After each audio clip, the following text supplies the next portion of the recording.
The August 15th, 2024 TRPA hearings officer to order. It is 2 p.m. My name is Marcia Birch, and I will be serving as the hearings officer today. First item on the agenda is approval of the agenda. Are there any changes? Seeing none, I will go ahead and approve the agenda as it was posted. Item 3 is public interest comments for no action. Any member of the public who wishes to address the hearings officer on any item that is not listed as a public hearing item on the agenda may do so at this time. Public comments on any public hearing item will be taken at the time those agenda items are heard. The hearings officer is prohibited by law from taking immediate action on or discussing issues raised by the public that are not listed on the agenda. So I'll go ahead and ask for any public interest comments in the room. And seeing none, Jessica, if you could check online. Any member of the public online would like to address the hearings officer, please raise your hand now by pressing on the raise hand button at the bottom of your Zoom screen. There are no hands raised to comment. Thank you. I will go ahead and close the public interest comments. Announcement of appeal rights. Any decision of the hearings officer is appealable to the TRPA governing board.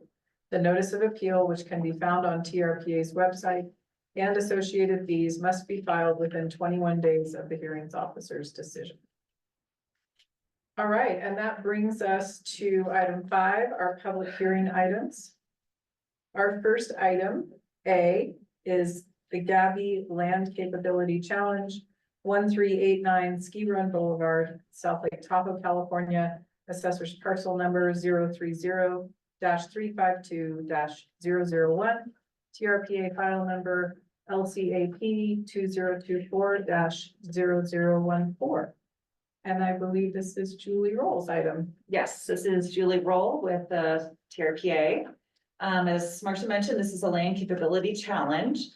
The subject parcel is off of Ski Run Boulevard and is about nearly 2 acres in size.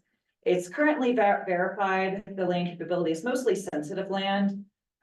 It's actually mostly stream environment zone, some class 1A, class 2, and a small area of class 4.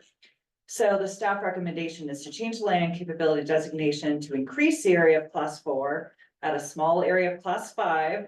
The class 1A pretty much remains the same, and the stream environment zone would increase slightly. The field review for this one was done by our TRPA consultant, Marshall Monarchy. And I think she's on the line today, and she can give us a little more background on how the land capability was determined. I haven't seen her yet. Michelle, you're on. Hi, yeah, this is Marshall Monarchy, soil consultant. Yeah, this parcel was originally mapped with an LCV, very similar to the delineation you see. The main difference was that this area of off a ski run kind of transitions into upland colluvial hill slopes, where it was mapped as Cagwin, which is a shallow or moderately deep soil, which is 20 to 40 inches over decomposed granitic bedrock. And the soils around the edges of the meadow are actually deeper than 40 inches. So they fall into a higher capability class. And then based on slopes, they were mapped as class 4 or 5. The one area that was mapped class 5 actually has a little bit of a water table evidence at 33 inches, which puts it into hydrosoil group C, a little bit poorer drainage. So it's class 5 instead of class 6 in that zone. And the SEZ actually got a little bit larger because they included some of the 1A and some fill areas that were previously cut out. And I don't know if you have any other questions. Thank you, Marshall. Julie, have we received any public comments? No, we have not. Okay. Well, I reviewed the staff report and Marshall's explanation. I don't have any questions. So let's open this up for public hearing or public comment. Any public comments in the room? Seeing none, Jessica, if you could look online. Any member of the public online would like to address the hearings officer on this item, please raise your hand now at the bottom of your Zoom screen. You will be unmuted. There are no hands raised. All right, well then I will close the public comment period and I will take action on this item and approve the land capability challenge and the land capability report as provided in the staff report. All right, we'll move on to item 5B.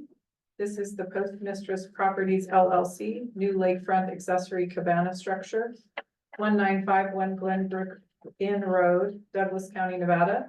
Assessors parcel number 1418-10-802-007. TRPA file number ERSP 2024-0468. And this is Jen's item, is that correct? Oh, I don't need the, No, the owl's gonna pitch that. oh, great, thank you. It is, yes, Jennifer Zell for the record, principal planner with TRPA's Permitting and Compliance Department. There's also a representative in the room of the applicant, and I believe Corinne, who is the consultant on the project, may be online. She is, and they may wish to comment. She just Okay. unmuted.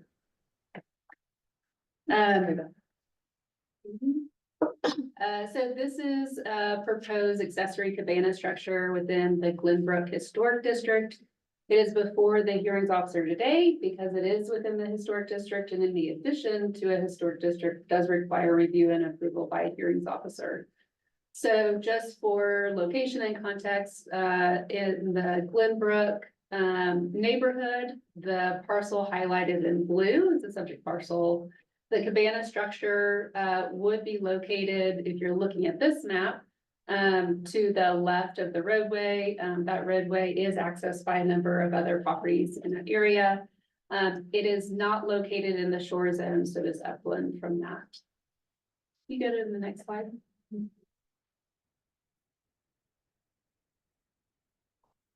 So there you can see the dotted line showing the SEZ, and then to the left of the cabana structure, you can see the lake area.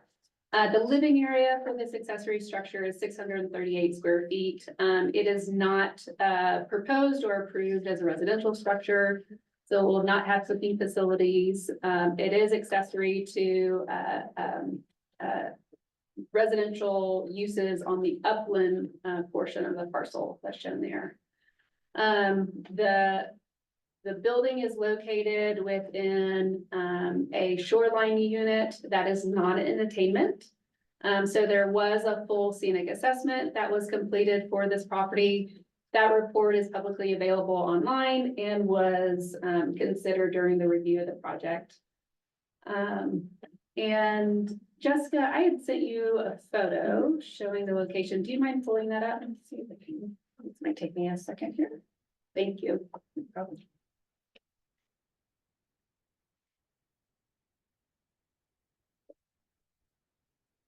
So we're going through, I mentioned the historic aspect and the scenic. I think those are the two primary concerns or really focus areas of this review. But obviously other areas of the TRPA code were applied and reviewed here. So this photo is just showing, this is from the baseline scenic report. Could you actually scroll up a little bit more? There we go. She was short, sorry. It's right there. Still in my email. So the structure will actually be located just to the left of the tree trunk. Thank you, John. Thanks, John. I'll draw that out over here so people online can see. All of the existing vegetation will remain and is part of the vegetation screening for the structure. And then, sorry, could you scroll up just a little bit more? And then as you can see, it's highly vegetated and forested behind where the structure will be. I'm gonna pause there to see if there's any additional comments from John Marshall or if there's any questions from Marcia. So on the scenic findings, we have, as you know, we have two findings. One, is it consistent with code? And two, is it not inconsistent with achieving and maintaining thresholds? And so the threshold scenic unit travel route rating for the lake view, meaning from the lake Right. back to the shore, is out of attainment. And generally, we have a basis for making both those findings. So the finding the first finding is consistent with code. Regional plan is, I think, well satisfied before you. It shows that for this structure, it scores out within our visual mag system. And so it's that finding can be made. What raises a little bit of concern is the basis upon which you can make a finding that the threshold we will not interfere with attaining and maintaining the threshold, particularly because it's not a non-entertainment, as you know from your prior work on the Bucola matters and other shore zone development, is that even though you're consistent with the BizMag system, you still need to score out, or excuse me, you still need to be able to make the finding that this is not inconsistent. What we don't have here, which we usually have, is a scenic sim showing, where it is, how it sits in that background photograph that's now up. So there's, the consultant may want to address the basis upon which they propose to make the finding. I know that Jen has looked at it and has kind of determined without the sim that there are ways in which, given the foreground vegetative matter and then the background trees, that it's not going to be will not have a significant adverse effect on the score. It's probably not going to move us in the right direction, but at least it may be neutral, and so you could make a find that it's not inconsistent with. So that was what we've been kind of talking about in the last, and I apologize to the applicant. I've been out for a couple of weeks, and so this is my first look at this morning. And because we have this issue on other areas of the lake, I just want to make sure that our basis for making the finding is clear. So that's where we wanted to go. Did you have anything else you wanted to add? Oh, just, yeah, the consideration of looking at the unit as a whole. And so within the staff summary, it does make a statement from staff saying that based on the review and the factors and the scenic report that was provided by the applicant, that this would likely not diminish the scoring of the unit as a whole, making that finding. Yeah. And then I did have just an additional comment. As I mentioned, the project is before the hearings officer today because of the historic aspect. And so just to make a few comments and just give you a little bit of overview of our considerations in reviewing that. So this is the Glenbrook Historic District. In the staff summary, it lists what historic resources are actually significant to the integrity of that district. This particular project will not impact any of those structures in any way. It's actually separated quite a bit. It will, because of the architectural, character of the building, it will be, you can know as a lay person going through the district, that is a new structure, not to be confused with a historic structure, which we actually want to see. So that was a consideration regarding the historic. It's not going to impact any of the other resources there today. There's one more thing I wanted to add. Could you scroll down a little bit? So you'll see that this. Get my cursor back over there.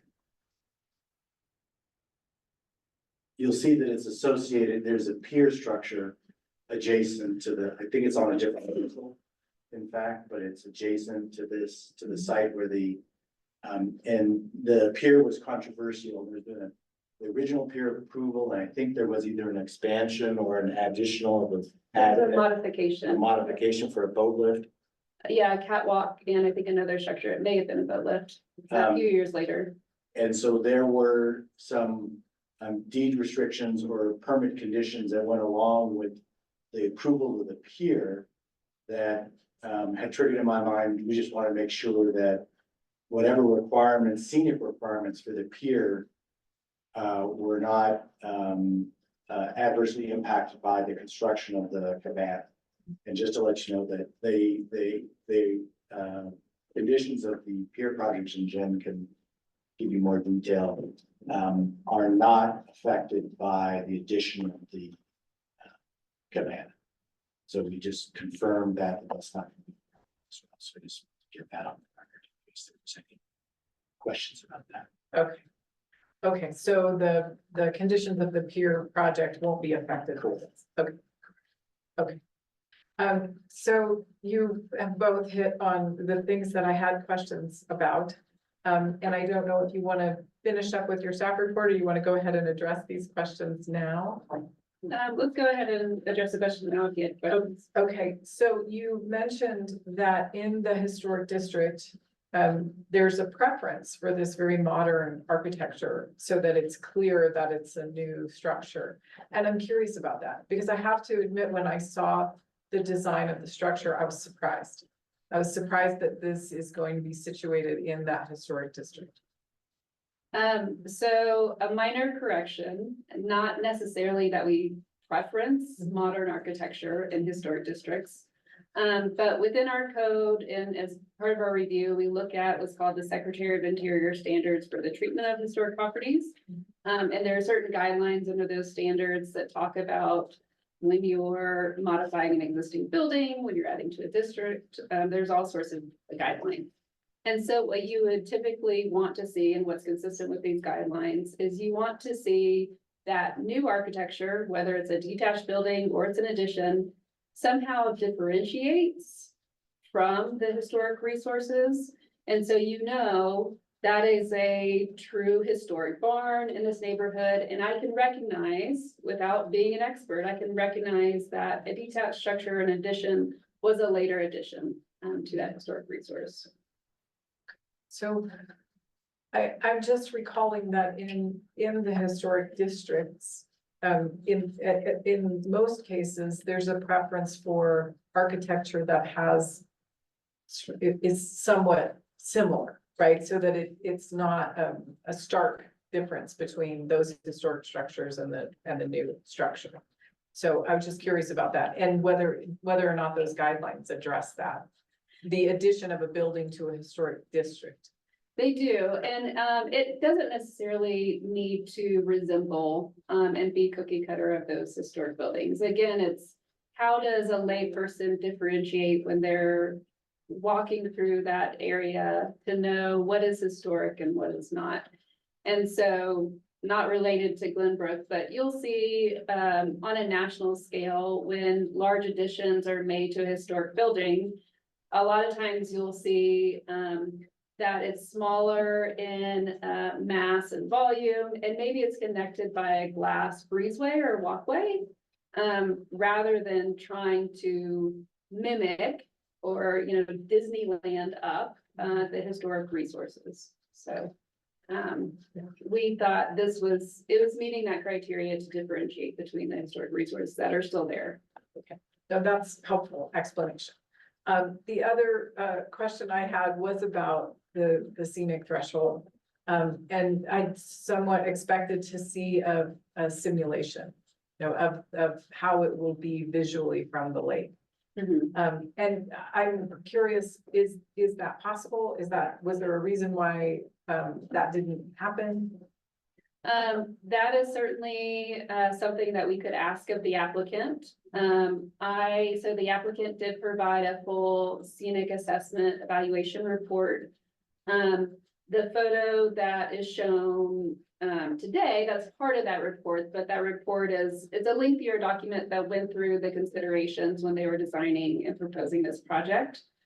So I did not have a simulation when I reviewed it. I looked at the information at hand and I felt like it was sufficient, but that is something that the hearings officer could certainly require. And I would be curious to see if the applicant's representatives would have anything to add to that. Yes. Corinne, just, Yes. Hi, this is Corinne Hoyda, Basin Strategies. I'm the representative of the applicant. And if we could pull up page 19 of the scenic assessment report, I think that might help alleviate your concerns here. I'm gonna have to give me a minute there for a try. Do you have access to that, or do you need me to email it to you? You might need me to email it to you unless it's in all of your documents that you sent me. It is not, Okay, then in yes, the you need staff it. report. It is publicly available online. Definitely emailing it to me would get me there fast. I have it on my screen if I can screen share. Yeah, Absolutely. absolutely. Yeah, if you Okay. go ahead. Okay. But I don't know that we're gonna see it here. Can you minimize that screen? Hang on a second. Maybe get us back to the Zoom window. Sorry, folks. Give me 1 second. There we go. Are you able to see that? Well, it's stuck on my screen over my second screen, so give me another second here. No, I can't move it. So people in the room can't see it. We tried to be on. Yeah, if you just email it to me. You want me to email it to you? Jen is gonna email it to me. Okay. And while we're waiting that, did you want to address anything on the historic, or Tom, did you? You're waiting, Tom Hall for the record, Thomas J. Hall, the hearing officer of the Birch and council and staff. It's always a pleasure to come see my friends here. As far as this, I read the staff report and it all seemed like it was fairly complete and without negative comments. So I was a little surprised when the SIM report came in as a question, but I think Corinne has done a fabulous job presenting this, and I trust her implicitly with the work we do there at Glenbrook. As far as the historical center, as you know, there will be some additional properties and structures built in that area, and they'll be compatible, but they're not identical to the historic structure. So that's about all I had to say. This was a question. Corinne, we have it up and now. Okay, great. So this is what I actually haven't, I deal with a lot of projects that are visible from the lake. And I haven't been requested to prepare a visual simulation for many years now. This is what we do provide.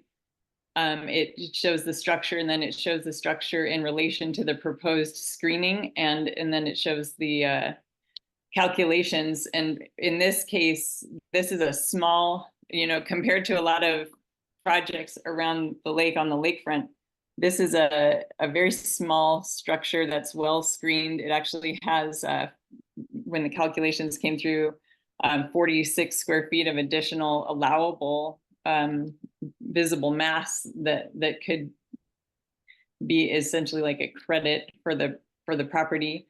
And yeah, so I'm surprised to hear that visual simulations have been required on other projects recently, because that hasn't been my experience on lakefront projects that I've dealt with in the past several years. So hopefully, the information that we've provided and this, I don't know if maybe no one has had a chance to look at this page of the 19-page report, but anyway, this is what I'm accustomed to providing, and hopefully this will be found sufficient.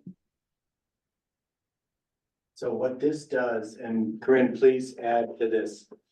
You think there's other bases for making the second finding regarding consistency with the threshold, achieving and maintaining the threshold in this non-attainment unit.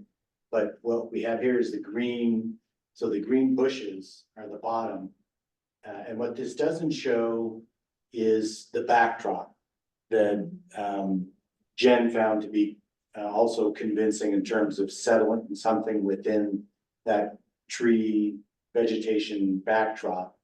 But there's, what I'm a little concerned about is the fact that we just don't have something that allows us to really make a firm basis on making that second finding, because we are requiring in a number of instances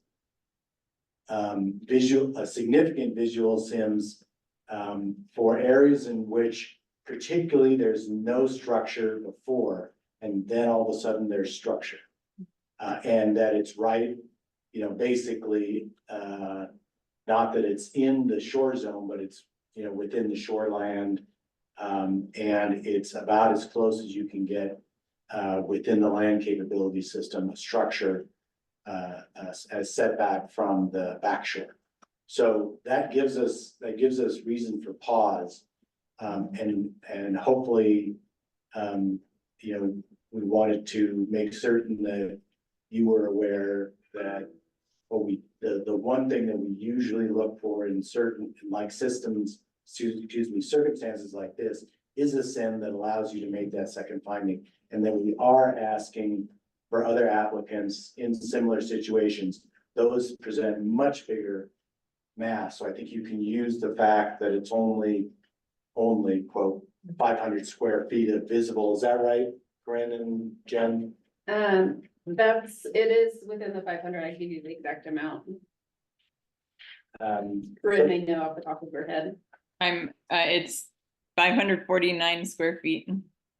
Right, and then you do have, can you go back to that, the page? Yeah, so that you do have most of all edges softened with vegetation. But what you're left with is the top horizontal line. But that's also then set within the existing vegetation background. Which can be sometimes good, sometimes not so good, because it is a contrast to the organic background, and now you have a horizontal line that creates something for the eye to catch on. So that's why a SIM would be a nice to have, and it's up for you to decide whether it's a need to have. Right, for making the second Yes. finding of, with the scenic threshold. Correct. So I have a question about when the pier was being considered. You mentioned that it was somewhat controversial. Yes. Was it because of scenic impacts to some degree? There's, as you may know, and Tom definitely knows, Glenbrook has been a hotbed of controversy for a long time. And so some of the controversy is personality driven and, who's got control of what driven. So, but from TRPA purposes, with a significantly sized pier like that, scenic is usually the main consideration for, if you can make all the other findings. So, but what's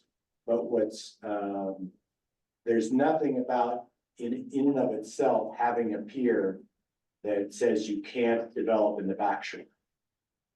So the pier's already there. It's been mitigated through a combination of, I think, probably some screening of some other things, and deed restrictions and limitations of development on other parcels that are within the project area, but not on not this particular parcel as Jen looked at it this afternoon. So that's kind of the background for. So the finding with respect to the scenic threshold is that this is neutral. That's the finding that needs to be made. For projects, it's not, I believe it's not inconsistent with. So it's a bit of a negative, or flipping it around, consistent with achieving and maintaining thresholds. So oftentimes we approve projects that may have like a water quality impact. But given that doesn't mean that we're not going to achieve and maintain water quality thresholds, because there's so many other programs associated with addressing water quality. So if you remember, when we have plans, you make changes to plans or ordinances, the finding is higher. You have to find that the code as a whole achieves and maintains. So that's where you get, you're gonna implement these things at a plan level, they have to achieve and maintain thresholds. On a project, it's a little different. It's a little lesser standards that says it's not inconsistent with achieving and maintaining thresholds. And this particular scenic unit is not in attainment. Correct. It's visually modified, not entertainment. So what that means, if I could just explain a little bit, is that the visually modified means that there are existing structures within the unit. So your eye doesn't necessarily find it jarring that there's some other structure that you would see. So that it's not like a sandy beach with a pristine backdrop and you're adding something in, and that difference is substantial. Okay. I think Corinne was gonna say something additional. Oh, I was just going to say I believe we addressed all the required findings for this project that are outlined on the application for this type of project. Are you, John, suggesting that there was a finding that we did not address? No, not at all. What I'm seeking is a greater evidentiary record for the finding that,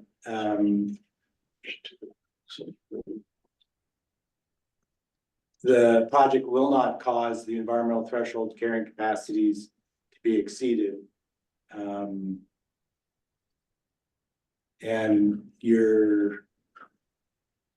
the basis for the finding that you've made is this kind of the standard one. But what I'm really getting at is what's the evidentiary basis that support that finding? And generally, in these circumstances, we like to see a SIM on a building that's right on, basically, almost as close as you can get to the shore, to the back shore and the shore zone. And so what I wanted to do is tease out all the factual bases that upon which the hearings officer could base the finding, or if those are not found to be significant, then she could ask for a SIM to kind of put the nail in the coffin one way or the other. So if there's anything else you have that we haven't talked about that support the finding on an evidentiary basis, that's what I'm kind of asking you for. Yeah, so well, my understanding, just based on so for example, when you have a peer project and it's in a non-attainment area, there's the same kind of information we go through. However, visual simulations have really gotten away from those in my experience. I honestly, I haven't been asked for one of those in years, and not only for peer projects, but also for other lakefront projects. So, and my understanding was that all the required elements that refer to the threshold capacities and our ability to show that we're not causing detriment is wrapped up in the scenic scoring of the project. And sometimes there's like additional mitigation required when there's not sufficient existing vegetation. In this case, there's an excess amount, there's more than enough vegetation, and breaking up the project lines to ensure that this project is not going to exceed it or cause any negative impact to the thresholds. I think, would you like me to? Yes, I would. I think in general, compliance with the code, kind of what you're talking about, gets you there. That's how we design those, individual project review standards to say, if you comply with code, in general, we're not expecting additional information necessary to make all necessary findings, but they are, and TRPA has always been very careful to distinguish those two separate findings between code compliance and in relation to thresholds. So you have to make those two independent findings. And generally, if you're in compliance with the code, and that's how we, in most instances, we look at, for example, the scenic shoreland scoring system, that if you meet the, if you score out, unless there are significant and unique circumstances, that we generally can make the finding that you're not going to be inconsistent with achieving and maintaining thresholds. In this case, and in particular because we're dealing with this issue across the lake on some other sensitive parcels, we've got a structure that's right up against the backshore boundary that where there is it's not like an expansion of an existing structure where we had none before and now we have some. And a SIM is the best way in those circumstances to make the secondary finding that not only are you scoring out, but that you are also not inconsistent with achieving, maintaining. And you can see that by seeing the building in situ. So hopefully that's an explanation, correct? Yeah. What would be helpful, I think, in the future, if possible, would be if visual simulations are required for certain projects, it'd be really helpful to have that on the application checklist, or at least as part of the additional information request for a project before we get this far along. For this one in particular, we've been trying real hard to meet the October dig deadline, and I'm not opposed to visual simulations, but in this case, it would be a big impact to our timeline. We'd probably miss the dig deadline.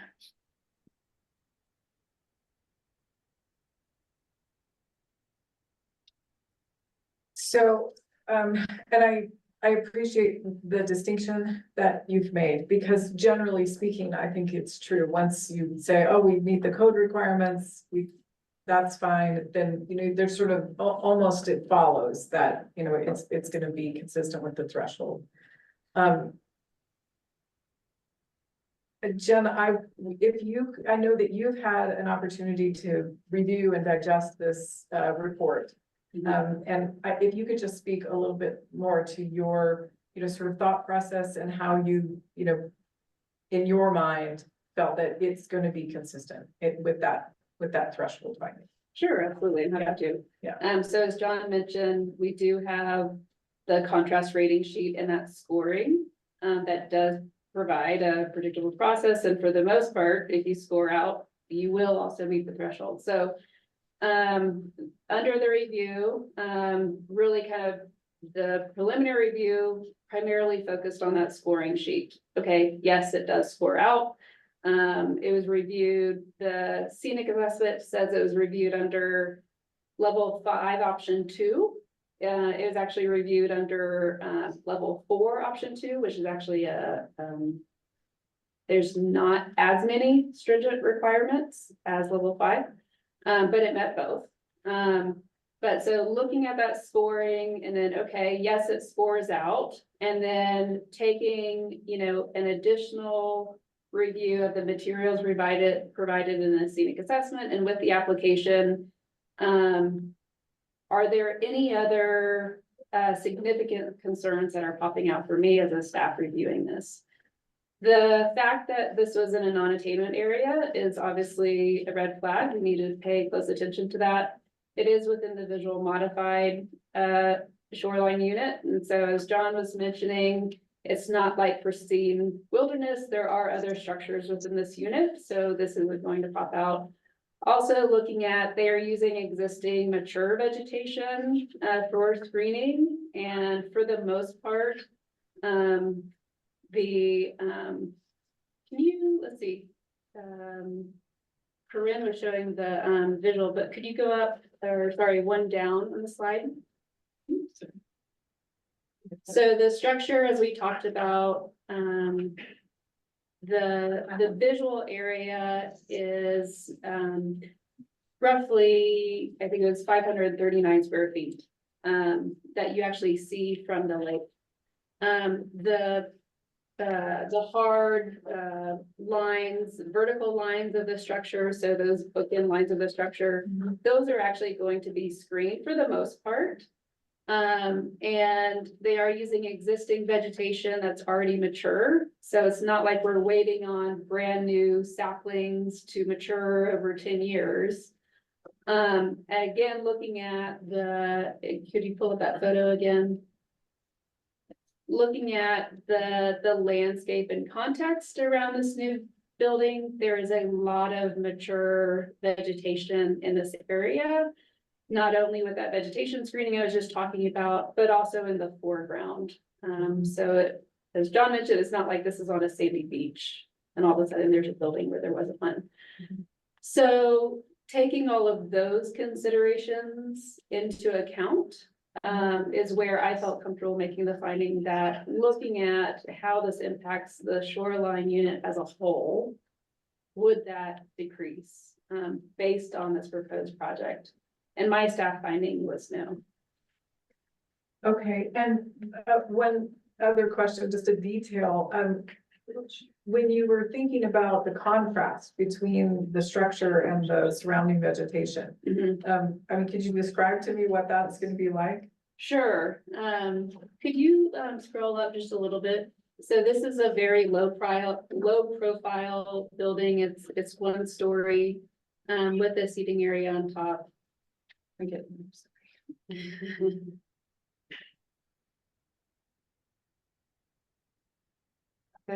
Yep, that works. So as we talked about, the structure will be just to the left of that established tree. And so the vegetation that's within between the lake and the structure, that existing vegetation remains, that will not be changed. And there's language in the permit to make sure that is the case, and that is what's proposed by the applicant. And then looking at the vegetation in the foreground, or in the background, and the fact that this is low profile, that's where I was making that finding. What color is the building green? It's a wood color. They have the samples in the application that I read. It's neutral and harmonious with the locale there.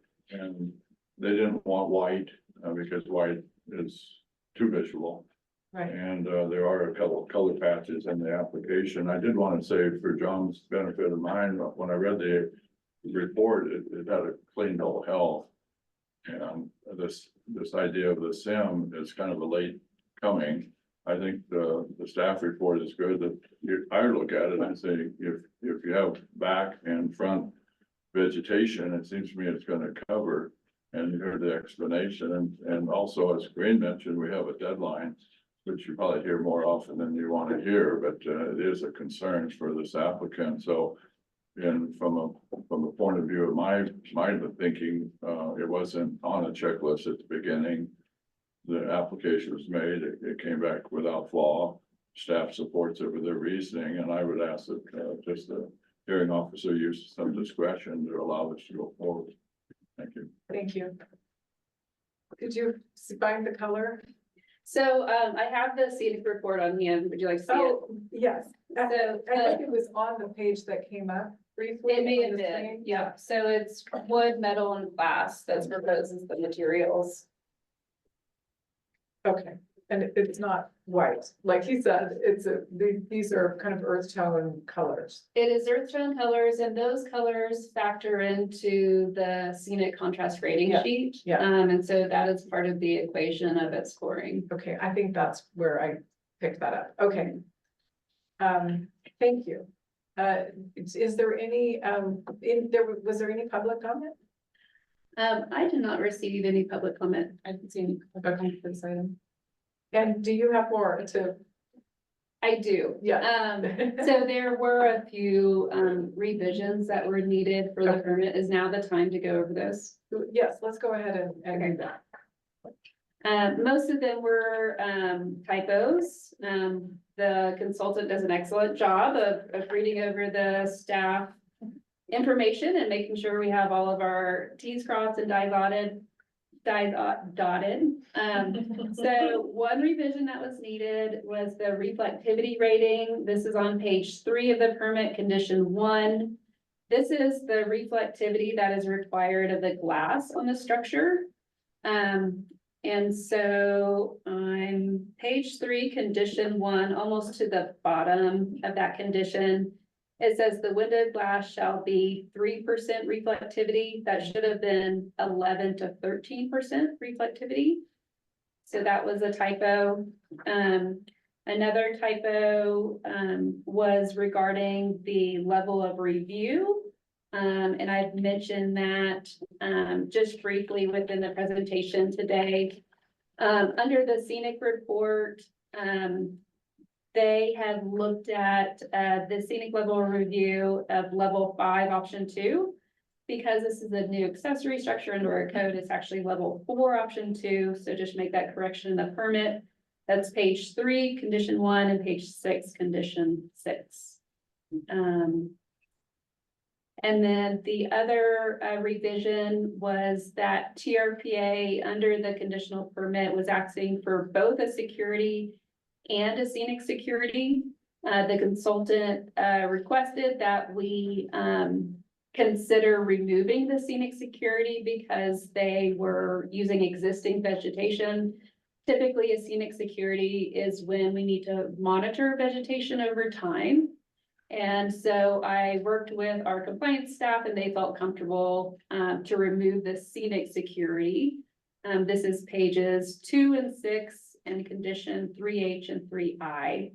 It would remove the scenic security, the admin fee associated with the scenic security, and the inspection fee associated with the scenic security.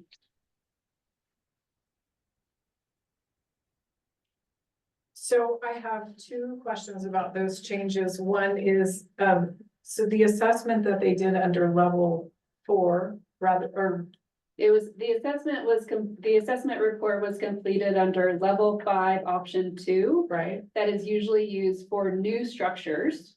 The level 4, option 2 specifically says for new accessory structures. Okay, and what is the difference between those 2 in terms of that evaluation? Do you feel comfortable with the evaluation that was done, is my question. Absolutely. So level 5, option 2 is actually a more strict, and there's more conditions that need to be met. Okay. And so looking at that and then realizing, oh, this actually should have been level 4, also reviewing it under level 4, and it met both.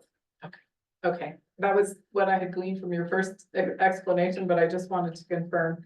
And I also, with respect to removing the item H, I noticed in there is there's a requirement to demonstrate that the windows in fact meet the reflectivity standards and that sort of thing.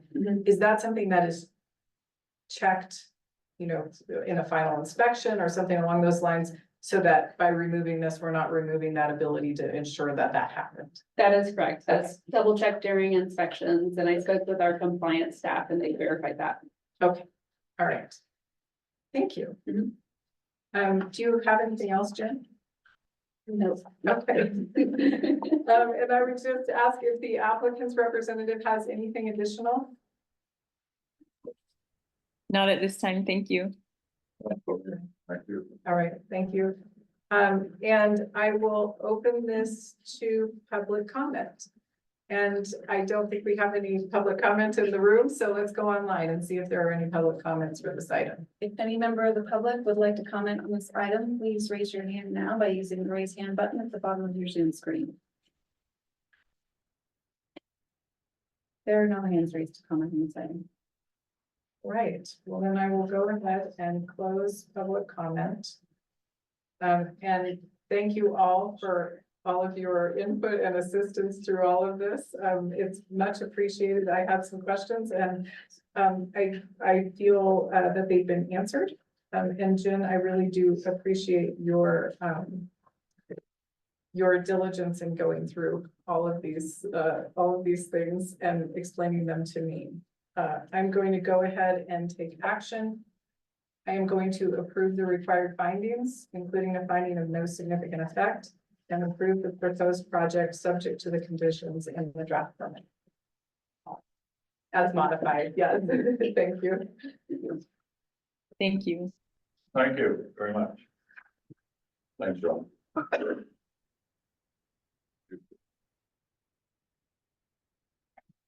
All right, so we will move on to the next item.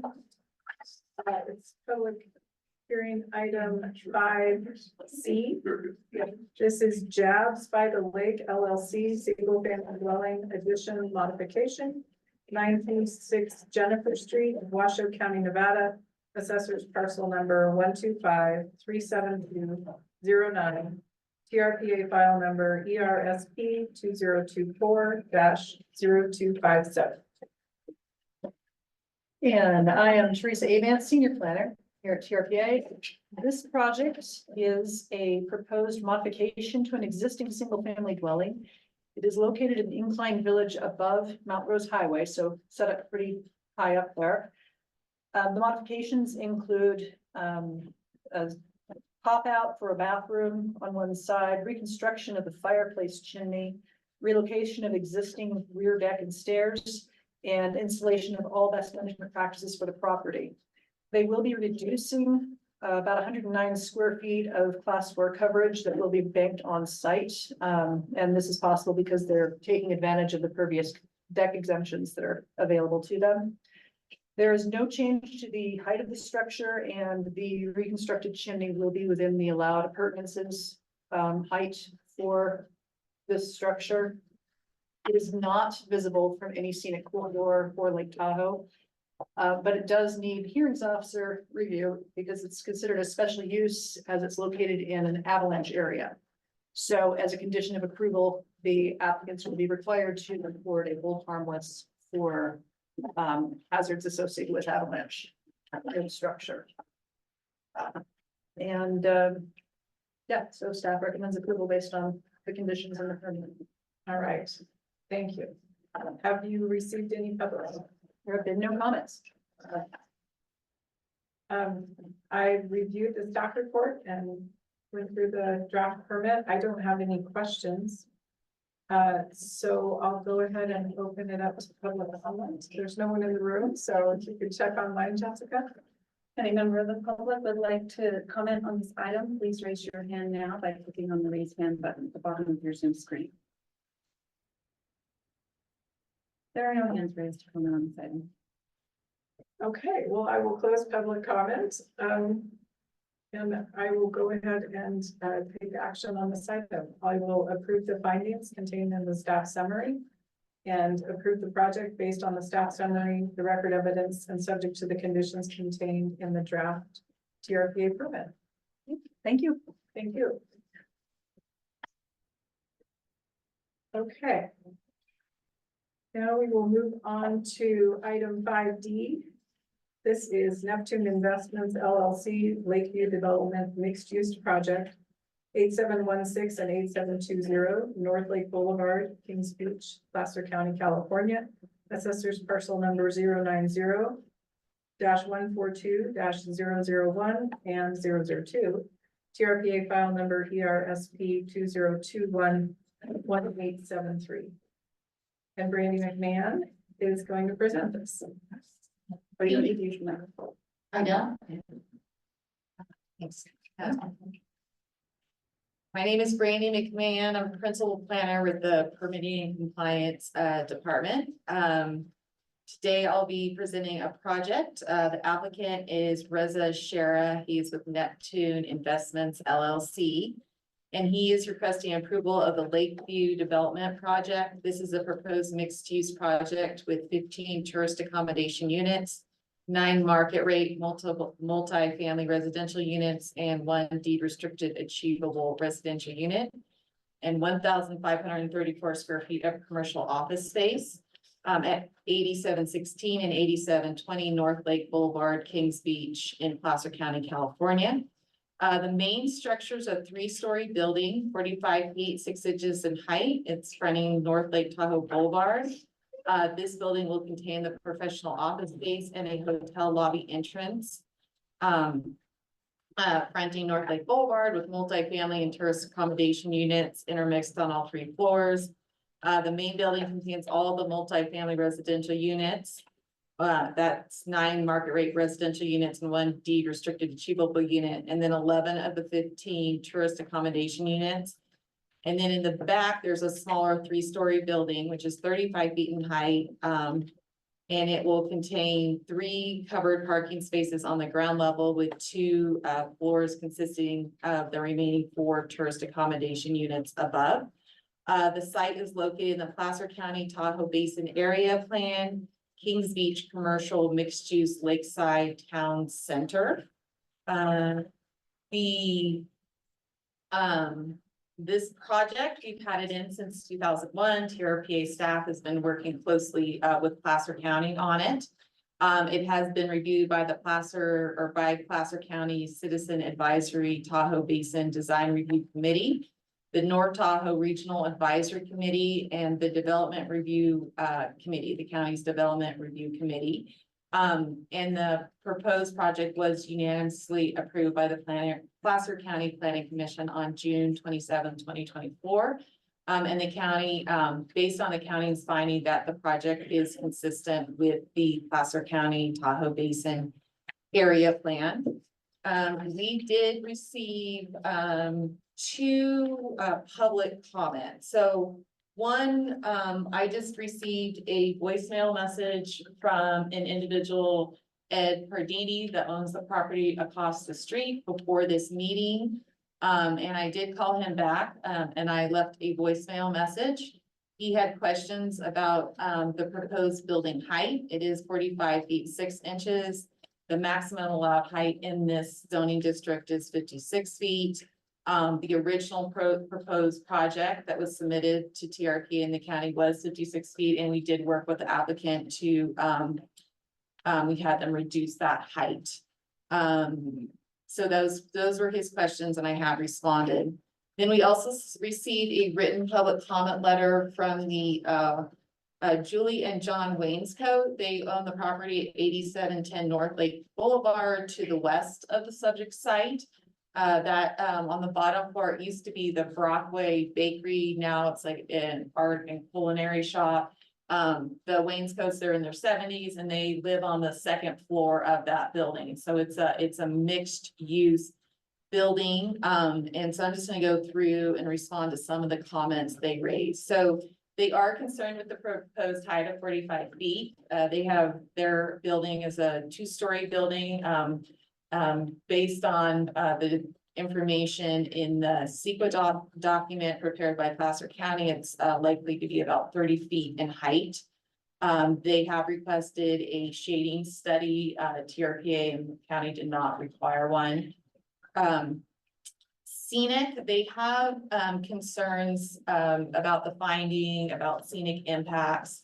So I did, there is information in the staff report, but if you are standing on North Lake Boulevard, looking towards Lake Tahoe from the subject site, there's a number of existing trees and structures that, make it difficult to see the lake. So they not fully block it. You can see little patches of the lake through these structures and trees, but it is difficult to see it. And it is approximately 400 feet from Lake Tahoe. So we did make the finding that it would not be a significant impact. They raised concerns with the setbacks of the proposed structure from their building. So on their side, there is the stairwell portion of the building that's 5.5 feet from the property line. And then the residential bedrooms are set back 10 feet, and that is consistent with the setback requirements in the area plan. They have requested that the driveway be moved away from their, no, from where it's currently located to the west side, closer to their property. And I did let the applicant know that that request was made. They requested that there be landscaping, and there is a landscaping plan included in the project. They are concerned with snow storage, particularly they have a pool on their property and the impacts to that. So the applicant is proposing to provide on-site snow storage, as well as provided a haul-off plan if, snow becomes excessive. And that snow storage will need to occur on their property and cannot go on to the neighboring properties. Let me just see.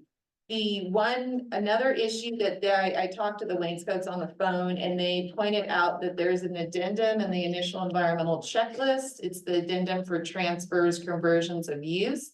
That was not completed. The applicant completed the initial environmental checklist included in the packet. I took a look at that, and they are correct that the addendum was not completed. I did complete it because some of the bank development rights on site are being converted to other development rights, and I did condition that some additional development rights be transferred in to the project site, and I did provide that as part of the public record. And with that, I'm available if you have questions. Thank you. So I did review the public comment, the written public comment that we received, and you answered most of my questions. With respect to the shading issue, you mentioned that, and I did go through the staff report that was attached from the Placer County review of the project. It just doesn't appear that it met the requirement for the need for a shading study, a shade study. Yeah, it's not a requirement. Okay. And all right, so I didn't find anything there that suggested that it was. Okay. So is there anyone from the applicant who would like to present?